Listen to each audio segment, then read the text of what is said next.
So good afternoon, everyone. Thanks for coming on time. So we shall just start. So today we shall look at assessment.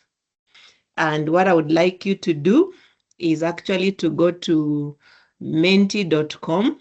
So either on your phone or on your laptop. So menti.com. And you go to the code. So don't go to login. Those of us who have not used it, don't go to login. So that these are the instructions you give your students, but David will show you how to do it as a lecturer. So you go to menti.com, enter Menti code or the voting bit of it. I think there is Menti voting. So at that particular point, they'll ask you for the code and enter this code.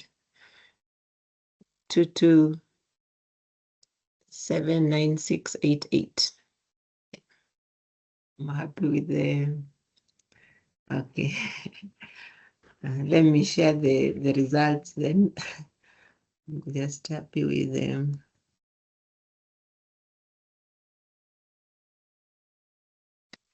Okay, so at least we have 13 out of 15. And this is what we have. So Menti is very good for you to recap your previous class, or even at the end of the class or in the middle, you can actually just stop and give your students the code. Once David will take you through, you can set these questions a bit early, and then you can always ask your students. So it is just good for you to see. So out of this, you're saying that learning must include the affective domain. Yeah, so we saw that as much as Bloom's taxonomy is about the three domains, the cognitive, the psychomotor, and the affective, most of the time we use the cognitive domain. Okay, yeah. A bit of psychomotor when you ask our students to move around, write, and do so. But then the affective domain is really key. Yeah, so, and that took us to the taxonomy of significant learning. And it would be good just to look at those other dimensions, the 4 dimensions. That is learning how to learn, caring, the human dimension, and the other one was it integration, in addition to the application and the foundational knowledge. Okay. Yeah, so there's somebody who was absent. So we have all the resources on e-learning. Please go through them. Tomorrow, I understand, is a holiday. So go through them in case you have any question. You can always ask, yeah? How to use notebook to prepare a class facilitation plan, yeah. So I believe most of us have actually explored the notebook. Excellent AI, the difference between surface and deep learning approach. So we saw the Roberts and the Susans, and the idea why we are looking at the theory is when you are documenting your effectiveness, when you use terms such as most of my students adopt the deep learning approach, then you're actually showing that you've also looked at theory, which can support your practice. Yeah, so read those articles that we've put online about deep and learning approach. So we saw that a student, if you teach, especially if you design your course using high order learning outcomes, you'll end up with, and of course, teach them and assess them. Most of your students are likely to adopt a deep learning approach whereby they see what is in it for me. Yeah. Otherwise, the other bit is normally just for exams. So they adopt a surface learning approach if they know that all that I need to do is just to pass exam. If I get a 40, that is good enough. Yeah. Yeah. So insight into deep learning assessment, not really. It was deep learning approach. Yeah. So we had differences, exploring the intent, the intention of the student. You have this self-directed student. So how do we ensure that most of our students are self-directed? Okay, I was laughing at this one, deep versus shallow. Yeah, surface is shallow, but the terms that Biggs or is it Saljo used in 1976 was deep learning and surface learning. And then writing, I think we've looked at the notebook, the differences between. So we don't have deep and surface learners as such. We have learners adopting a deep learning approach and a surface learning approach. So I'm normally very keen on that difference because when I did my PhD, I remember one of the supervisors insisting that we don't have deep learners and surface learners. So they'll either adopt a deep learning approach or a surface learning approach. Yeah. So as we read or as we write, let's get to talking about students adopting. So you teach in such a way that most of your students adopt deep learning approach. Yeah, so again, I can see shallow here. So please, the right word is surface. It made me think quite a bit about my students and how engaged they usually are. Yeah. So we shall be looking at how deep can you go in the next session when it comes to teaching. So if we just go to class and maybe put our students in groups and stop there, you can be sure that we can end up with some of them or a number of them adopting surface learning approach. So how deep can we go so that most of them adopt that? Okay, good. I think I need to learn more. There are more several learning and connect that with the clear. Okay, I can't really. Okay, yeah. There are several learning outcomes that will be clearer as we go on. Okay, so always add their deep learning approach. Okay, yeah, so good. Thank you so much for those of you who have responded. So at the end of it, David will show those of us who have not used the deep learning approach, the Menti, how to do that. So let me just go through. We have all these resources, but I know maybe some of us have not. Let me start sharing that.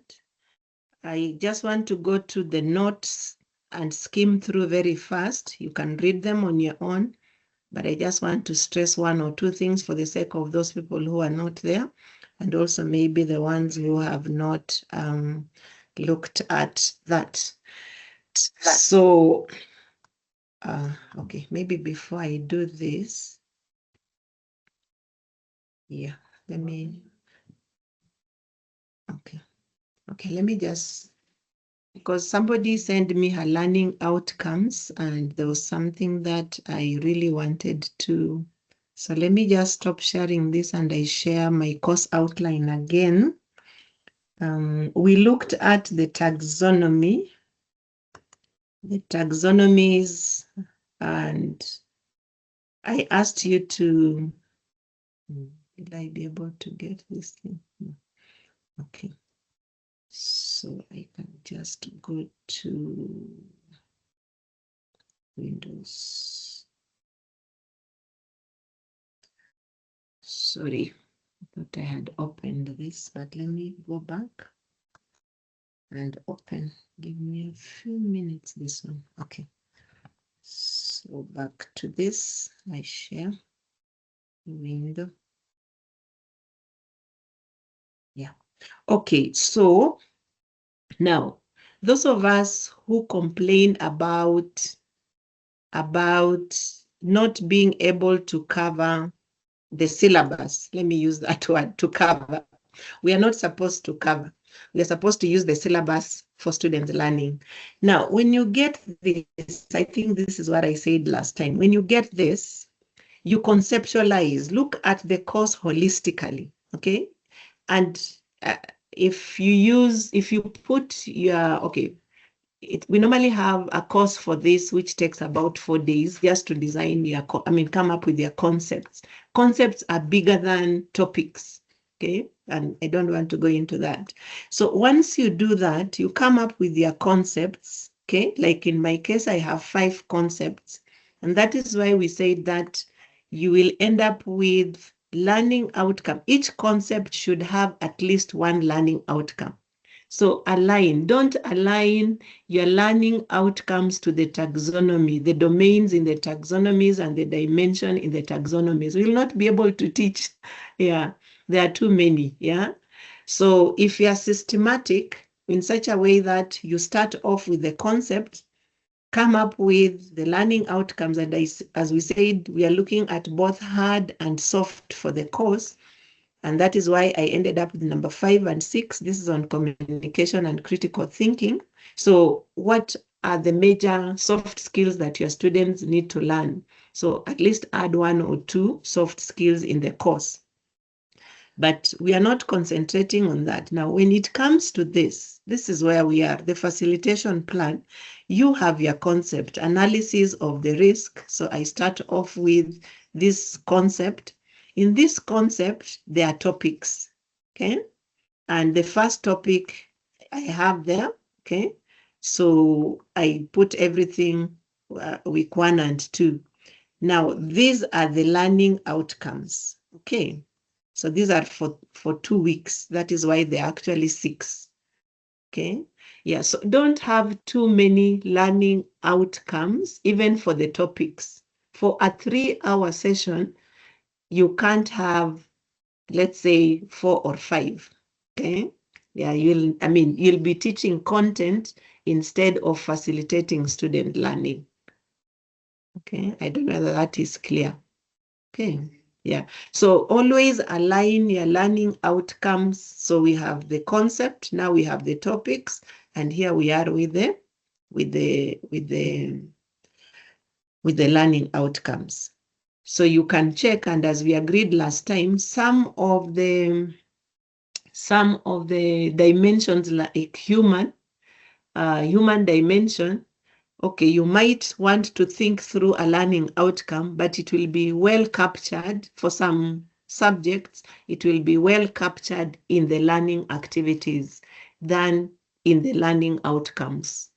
Okay. Yeah, so don't stress yourself trying to look for a learning outcome under the 6 dimension and then learning outcomes under the 6 domains in Bloom's taxonomy.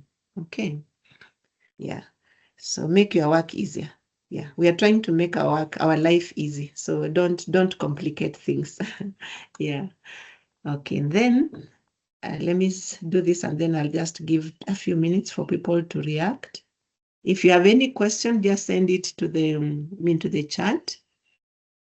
So in our first session, and these learning outcomes, when it comes to the learning outcomes, we have this on the e-learning. So when you write your learning outcomes, ensure that it has a verb, content, and context. Okay? So you want your students to communicate. The lawyers, their communication will be different from students from SBS or even IT. Yeah. So the kind of communication that you are going to teach lawyers, the kind of communication that you're going to teach our business students will be different. So that is why the context is different. Is it communicating effectively orally or in written? And also, where is that? Is it in the courts or is it to the clients and so on? Okay, yeah. So when writing your learning outcomes, so if your learning outcome only has a verb and content and no context, then they will not be smart. Okay, so the learning outcome should speak to the learner, measurable, applicable. Yeah, so when you're writing the learning outcome, say by the end of the lesson, you will be able to. When you say student, we sort of push them away, okay? Yeah, so measurable, make sure you have a verb and high order verb, applicable. So we ensure that emphasize the ways in which the learner is likely to use the knowledge. Yeah, so if the learner, this is where the learner sees what is in it for me. So if you are writing a learning outcome, please don't write those learning outcomes for yourselves, yeah? Then they should be realistic, time-bound. So realistic, we are saying that if you have, for example, a first-year student, let's say in SES, You're not going to ask them in the first, even the other schools, to design or to create. You'll start building the course, yeah? So make sure that they are realistic. Then time bound, that is why we talk of by the end of the session, by the end of the course, by the end of the program. So that is why our class level learning outcomes will be totally different from the course learning outcome and also different from the program. Then it should be transparent and transferable. Now, if, for example, I have, for example, terminate electrical installation in domestic and or industrial building, you can see the verb is terminate.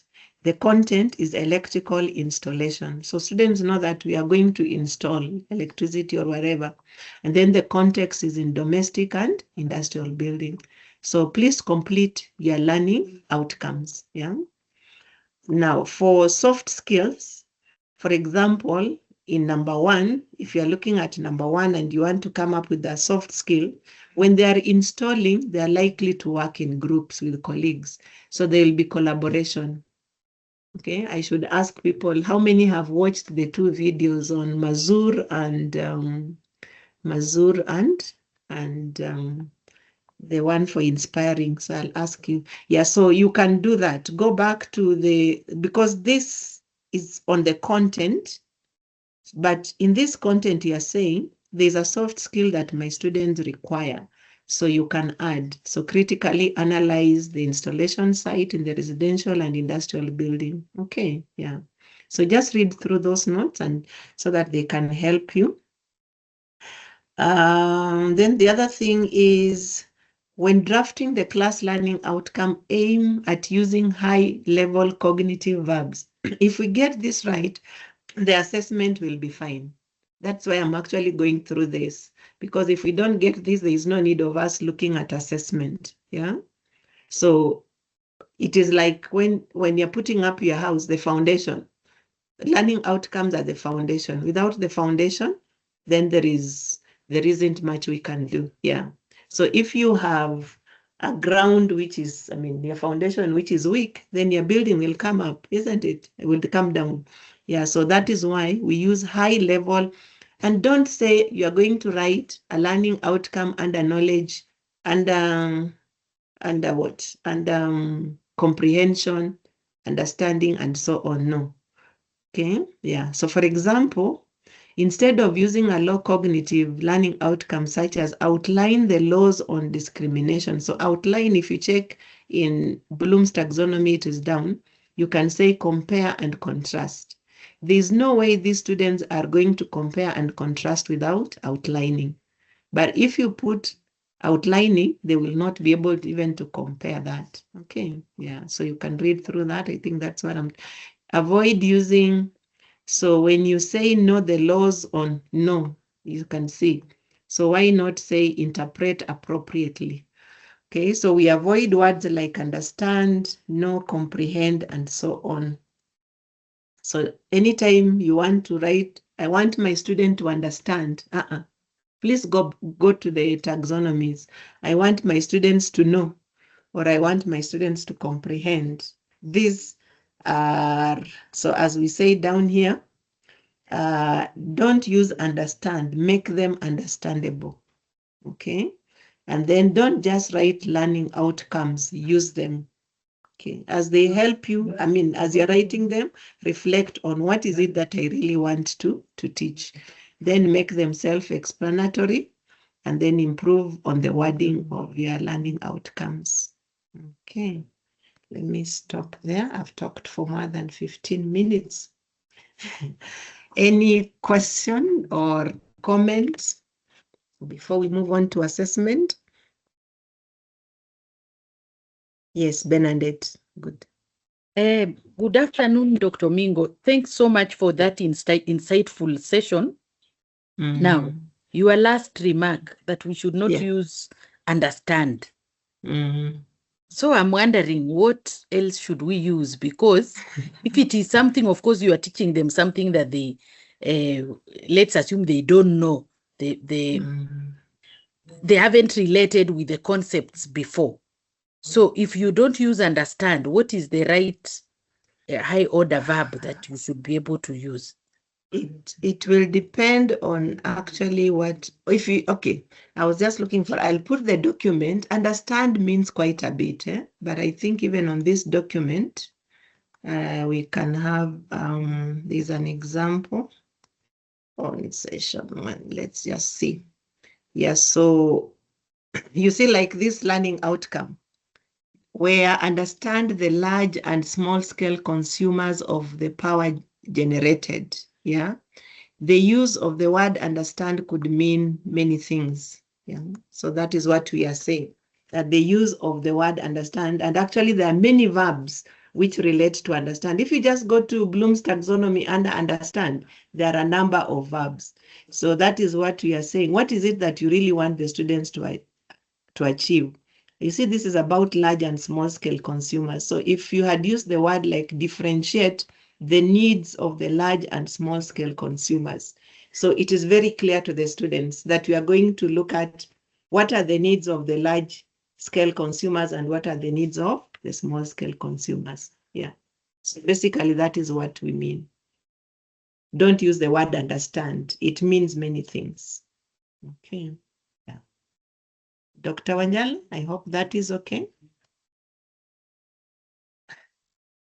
So anytime the word understand, think, comprehend comes into your mind, run to Bloom's taxonomy or taxonomy of significant learning. Ask yourself, what is it that I really want my students to learn? Okay. Yeah. Any other comment or question? Okay. Good. So how many of us watched the 2 videos? Let me see. I did. Lucy here. You did. I did. Good. Okay.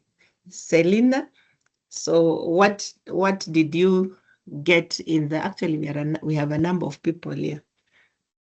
So Selena, how many C's do we have?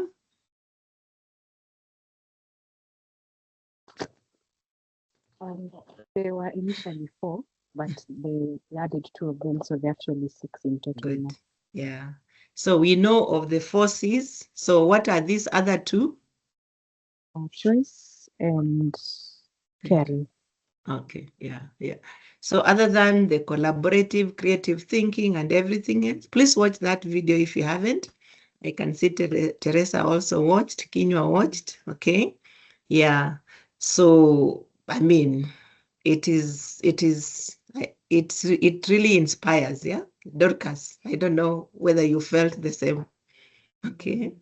Yeah. So giving students a choice, it's a bit difficult when you watch that video. You're like, okay, so what will I do with my finance students?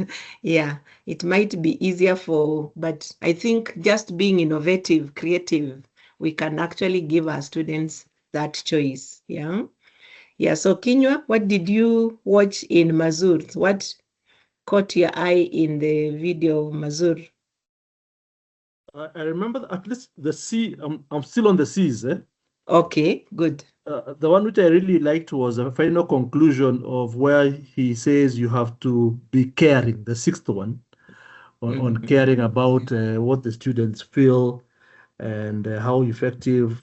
So that 6th C was quite touching for me. Thank you. It is actually, yeah. And I remember there's a time I think I was having a session and there was this young man. I was like, when you walk into class, say hi to your students. You can even move close to them. Just say hi to, and then he was like, no, that will be taken differently. Yeah, but I think he even explains the kind of love we should have with our students. Yeah.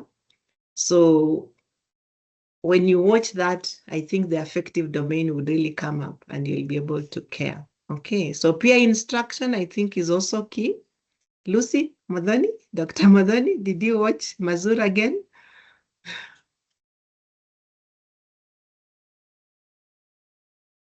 Yes, I did. Yes, I did. Okay. So did you see yourself writing a lot of formulae on the blackboard? like Mazur? Not quite. He had very good insights. Mhm. And I felt I will borrow some of the exercises he used. And I was also excited to see that some of the practices I use, he also uses. Okay, good.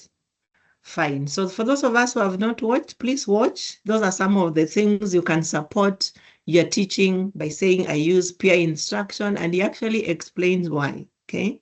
You use the 6 C's, yeah, or use at least one of them, and you can always support why. Good. So we have about, let's see how many more minutes that we can go to what we are supposed to do today. Looking at assessment. Just see. Yeah. Okay. Not this one, sorry. Stop sharing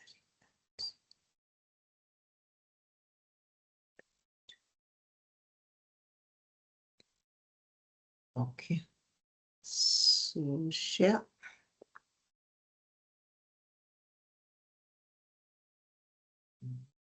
And I think it is this one. Okay. Yeah, so today our learning outcomes are supposed to be this. Okay. It's assessment for learning. We want to look at assessment for learning and as a learning. So please read Ramsden chapter 10 when you get time, just to I mean, it's good to know the theory that behind our practice. Okay. Yeah. So we should be able to apply both formative and summative assessment, but then I would concentrate more on the assessment rules and principles. Yeah. Number 2, which is chapter 10, it is the 14 rules in chapter 10 of Ramsden. I think David shared the book. Yeah, so now we've shared 2 textbooks. I will share with you another one on critical thinking, just to see how you can teach critical thinking in your class, or maybe you're already using that. So how do we make assessments meaningful for our students? I liked these cartoons, yeah. So maybe some of us have encountered this kind of answers in our classes, yeah. So if you want a better answer, ask a better question. Okay, yeah, 1 + 1 can be, you have the 2 sticks, okay. Then when we talk about formative, as you can see, I've talked of the learning outcomes as our foundation. Then the formative is actually the wall, yeah, before you get to the roof, the summative. But most of us just skip the wall. I don't know how we manage to get to the roof. So most of the time we use summative. And as you can see, we need to use more of formative assessment than summative assessment. I believe all of us have an idea. If you don't, we have the notes again. Please read through. So formative informs your teaching and it transforms students' learning. Summative is more for judging and so on. Yeah, and then we also have, I see you did well in school, but what real world skills do you have? Yeah. So if all that we do is just to test our students, then this is the kind of answer they will respond when they go for the interviews. And we shall also be looking at one of the principles is using a variety of assessment methods. So for a fair selection, everybody has to take the same exam. Please climb that tree. I don't know how many of these would actually climb the tree. Yeah. So this is what we do with our students when we assess them in the same way. Yeah. Or maybe just use one method of assessment. So they do not get to learn. Yeah, because all that you've done is just used one method.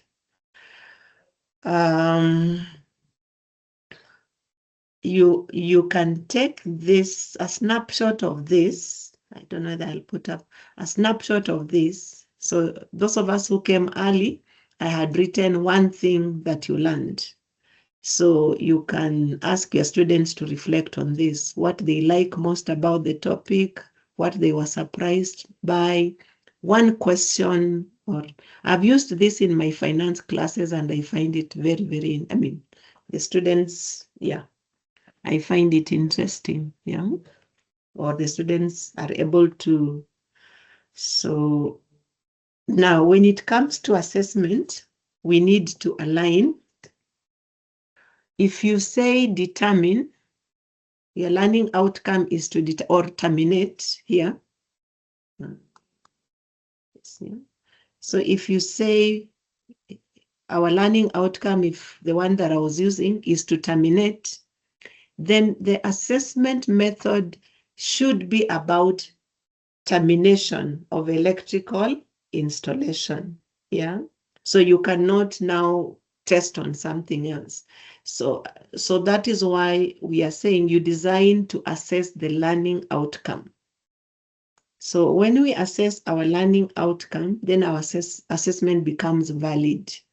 There are those characteristics of validity, reliability, transparency, and so on.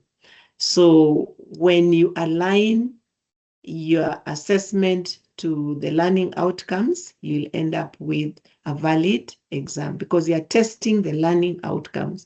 So don't teach students how to design and set a multiple choice question. I mean, it doesn't make sense. Yeah. So basically that is what you are saying. Now I want us to go to, let me see, these rules. So I decided on the theory instead of the specific assessment so that you can have something to support what you do. So when it comes to documenting, we shall see that you will need the theory. Did you want us to ask questions at the end, or we can ask now? No, you can ask. Sorry. Okay. Yeah, I should have stopped. Yeah. All right, there's no problem. So, I'm thinking about this, what you're saying about assessment methods, and what you just said. Don't teach students how to design, and then you ask them multiple choice questions. This is the thing. You can ask multiple choice questions that will lead you to know whether the students have known how to design or not. This is what I'm saying. And you can correct me if I'm wrong. The assessment, you can use the same assessment method, for example, multiple choice, to test if students have understood all sorts of things, including how to design. Yes. Are you following me? Yes. I don't know whether you're getting You want me to respond to that? Okay, yeah, so what we are saying, the diagnosis bit of it, and of course I use multiple choice, but I don't set a whole paper with multiple choice, basically. Or throughout the semester, you're just using multiple choice. So that is actually, maybe I should have clarified that. So on this design, as they are designing, they should be formative assessment for you to check on whether they are doing the correct thing. Then later on, of course, let's say like question 1, because maybe it covered a very big area, you can use multiple choice. I use multiple choice and I ask my students to justify. Yeah. So I think when you read even Ramsden, they're saying, so if it is on design, surely, and you just set multiple choice questions only, then that is a disservice to the student. Yeah. They just know we'll go to, we'll just go and guess. So that is it. Yeah. So I think that is where I'm coming from. Yeah. Okay, I understand. Thank you so much. Good. Any other comment or question?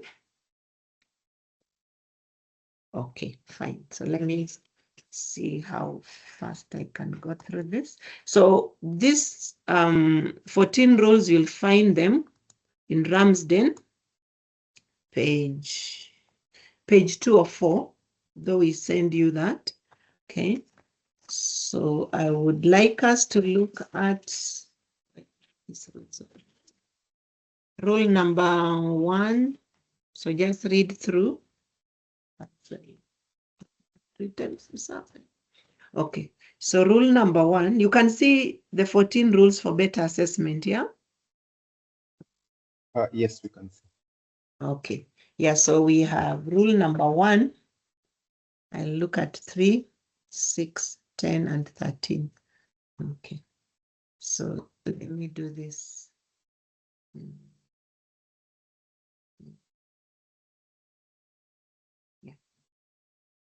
So let us look at number 1. Then the others I'll just give you, you can go and read, okay, on your own. So link assessment to learning.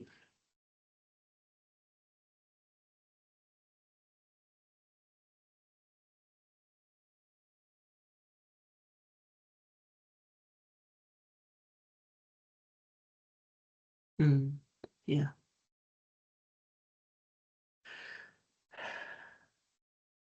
So that is 1. So don't read number 2 yet. Read number 3. Okay.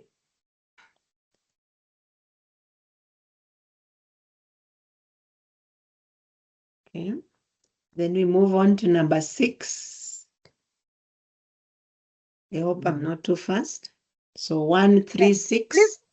Please go back I to go number back 3. We are still digesting number 1. Okay. Enda pole pole mwalimu tafadhali. Okay, sawa. Yeah. So don't read number 2. We shall come back to that. Yeah. So it is 1, 3.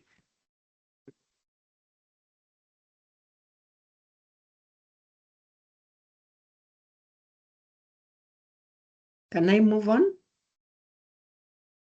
Yes, for me. From the noisemaker, Okay. yes. Okay. Number 6.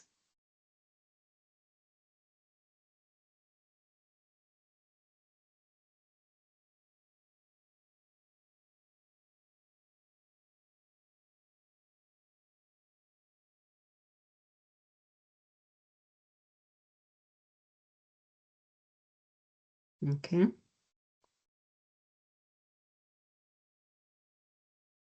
Then we have number 10. I don't know whether people have finished number 6. Number Hold 10. on a moment, please. I hold Number on. 6. Okay. Sorry, Number 6. Okay. you have stopped sharing. I've stopped sharing. Oh, Yes. oh. Okay. Let me go back and share. I think I clicked on it. I wanted to move it down. Okay. I have it here. Share. Okay. I wanted to move it down. Hide. Okay. Am I still sharing? Yes, we can. Yes, you're sharing now. Okay. Good. Okay.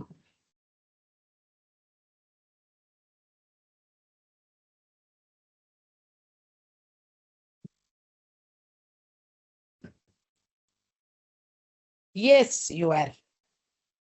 Okay. So let me move. Can I move to 10? Don't read 7, 8, 9. Yes, no, that's fine. Okay. So I have 10 and 13.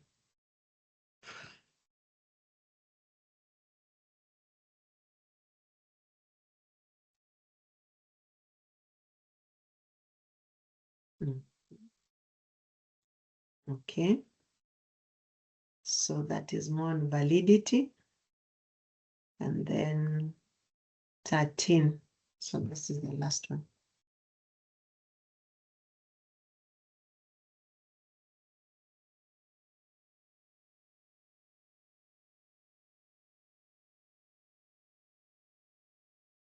Okay. Good. So any reaction on that before I maybe make my comment? I don't understand Anything? number 13. Please Number say it in 13, English.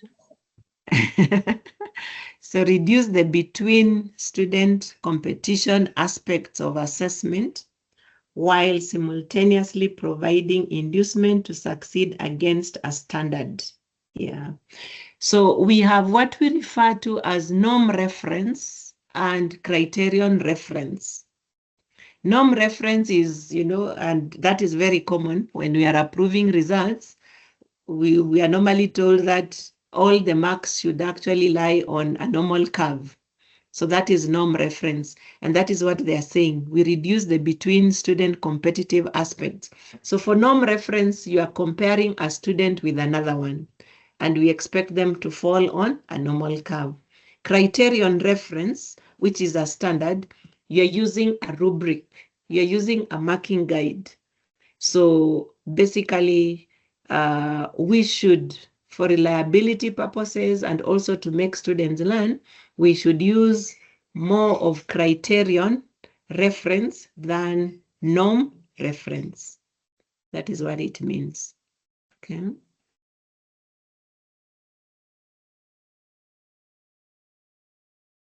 I don't know. Rosemary, is that okay? Dr. Omingo, no, I'm sorry. I don't know why I'm lost.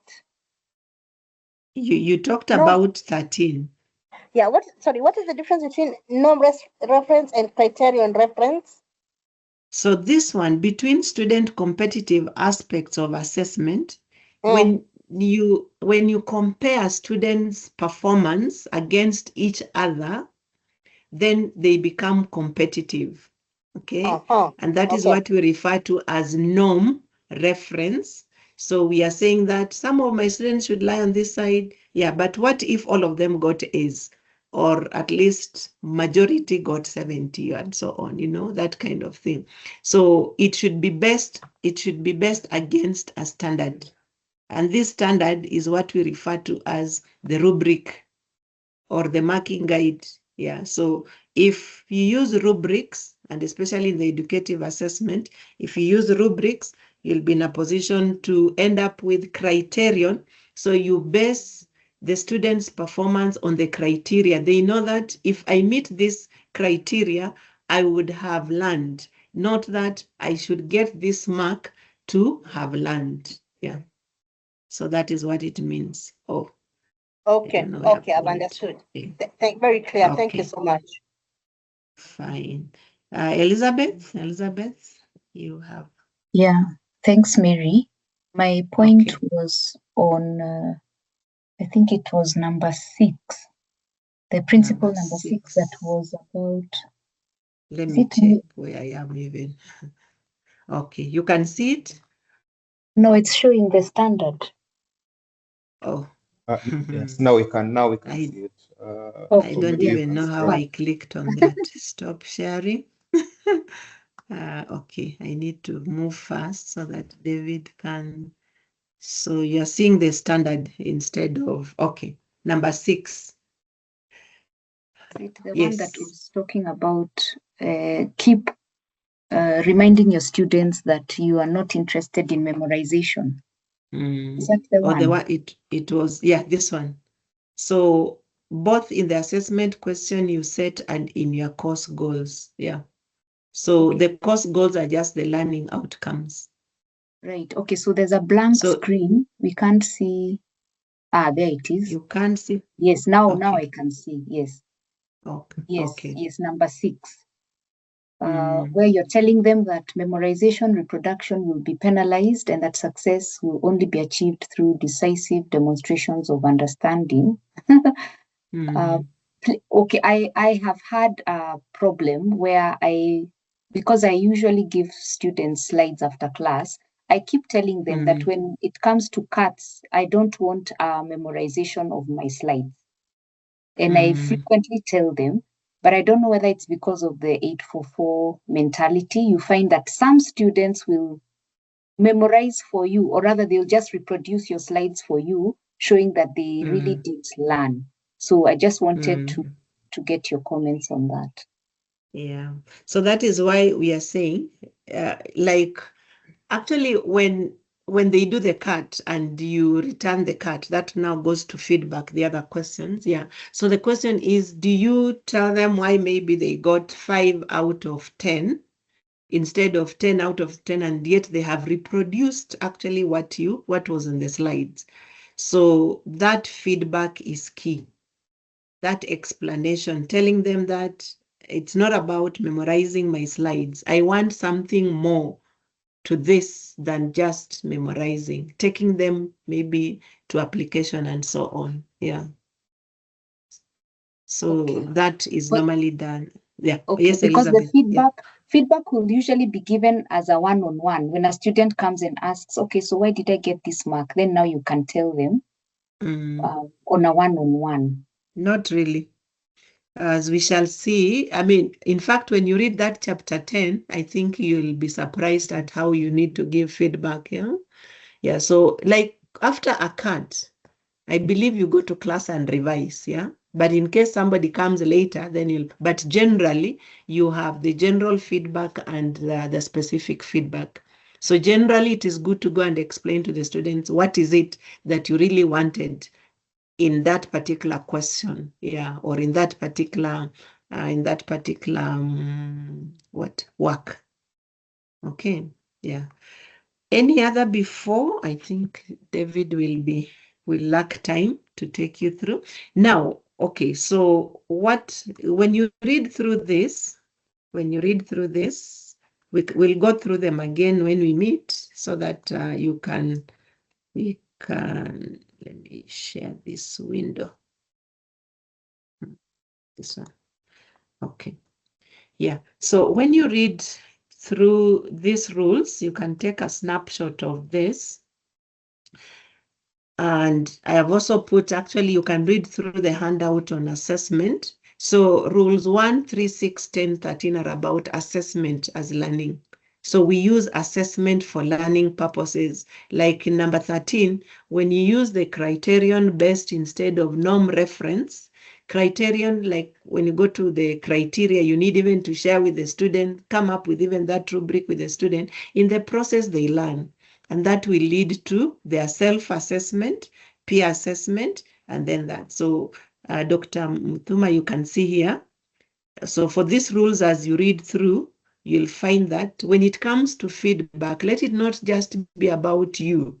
So for example, what I do when I give the cut papers, I insist that you should look at least at 1 or 2 other cut papers of your classmates. So that is self-assessment. You assess, oh, this is what I should have done. And then peer assessment. So if we can use let feedback not just be about you, but let it also be self-assessment if you're using the rubric, and also peer assessment. And then for rules number 4, 8, 9, 11, 12, it is basically on using a variety of methods and aligning to learning outcomes. So if you do this, then you can be sure that your students will really learn. Okay, yeah. So I put a number of, on the handout, I read through chapter 10 and I've cut a few statements to support all this. So read through. When we meet next, we shall start from here. Okay, yeah. So I just want to give David the remaining 6 minutes to take you people through Menti for those of us who have not used, unless somebody really has a burning question. I think there's one question on the chat by someone called Felix Mogesa. Okay. Felix, are you still there? Yes, I'm there. I was just wondering, we were told in medical school that if you get something wrong, you get a negative mark. So should you penalize, or you just simply someone fails to earn any mark?